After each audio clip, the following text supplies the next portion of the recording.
On September 26th, Democratic presidential candidate Hillary Clinton is going to do something even scarier than holding a press conference.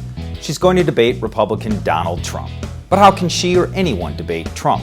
He's impervious to facts, and he gives policy all the weight of popcorn. And insults are to Trump what spinach is to Popeye. For some insight, I turn to Cleveland State professor Richard Perloff. He's an expert in communication, political science, and psychology.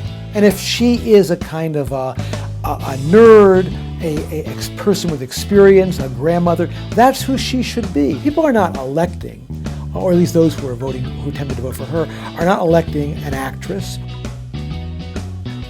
The Reagan-Mondale, Reagan-Carter is probably the best analogy we can get to Trump-Clinton, because Trump is an entertainer, Reagan was an entertainer.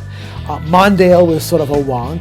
Carter was very, very methodical. Hillary Clinton does not want to channel her inner Jimmy Carter. She does not want to channel her inner Walter Mondale. Where she gets into trouble is when she edits herself, when she's defensive, when she seems like she's trying to be conniving. The New York Times says that Clinton is trying to dig deep into the brain of Donald Trump as part of her debate prep.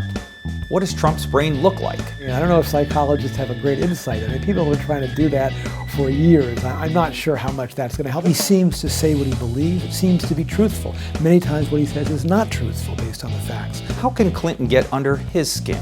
I think talking about something that needles him about his lack of intellectual preparedness. She is hoping is that Trump will kind of have a meltdown and will just talk and talk and talk and talk.